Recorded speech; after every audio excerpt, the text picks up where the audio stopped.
Hello বন্ধুরা, তোমরা সবাই কেমন আছো? আশা করি ভালো আছো।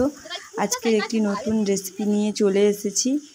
কলা মোচা আর চচ্চড়ি তো সবাই খেয়েছো, এইবার মোচা দিয়ে একটি নতুন রেসিপি। এই রেসিপিটা বাড়িতে ভালো লাগলে বাড়িতে বানিয়ে ফেলুন।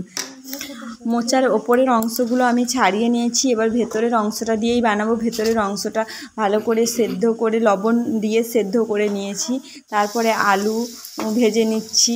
দেখো, লবণ ও হলুদ দিয়ে আলুগুলোকে ভালো করে ভেজে নিতে হবে। তারপরে কলা মোচাটাকে ভালো করে মধ্যিখান থেকে কেটে নিলাম। কেটে নিয়ে তারপরে সরু সরু করে কেটে নিচ্ছি। দেখো বন্ধুরা, আমি যেভাবেই কাটছি তোমরাও সেভাবেই কাটবে। দেখো, কেটে নিয়েছি, ভালোভাবেই কাটা হয়ে গেছে, পুরো এইভাবেই কেটে নিয়েছি।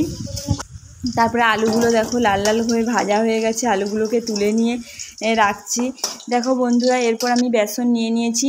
বেসনে লবণ ও হলুদ দিয়ে ভালো করে মাখিয়ে নিলাম। তারপরে জল দিয়ে আস্তে আস্তে যেভাবে আমরা বেসন গুলোই সেভাবে গুলিয়ে নিলাম। এরপর সেদ্ধ করে রাখা মোচাগুলোকে বেসনের মধ্যে ছাপিয়ে আগের থেকে কড়াইতে তেল গরম করতে দেওয়া ছিল। তেল গরম হতেই ওই মোচাগুলোকে বেসনের মধ্যে ছাপিয়ে নিয়ে ওই কড়াইতে দিয়ে দিলাম। দেখো বন্ধুরা, কত সুন্দরভাবে ভাজা হয়ে গেছে। এরপর আমি আস্তে আস্তে নামিয়ে নিয়ে আবারও কড়াইতে দিয়ে দিলাম।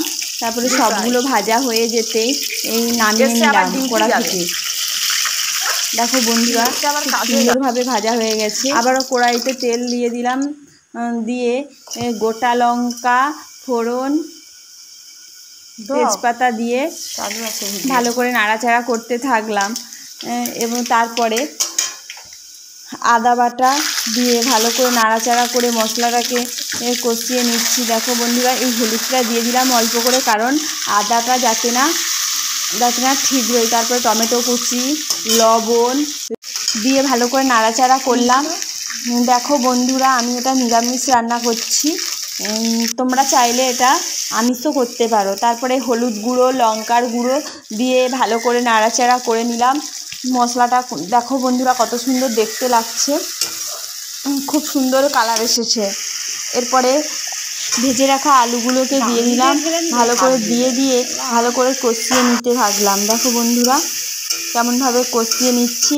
এরপরে কষিয়ে নেওয়া হয়ে গেলেই আমি এবারে তরকারিতে জল দিয়ে দিলাম।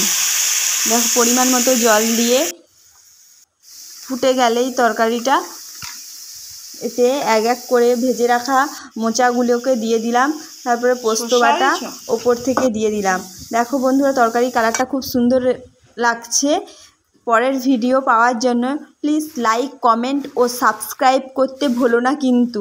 বাই।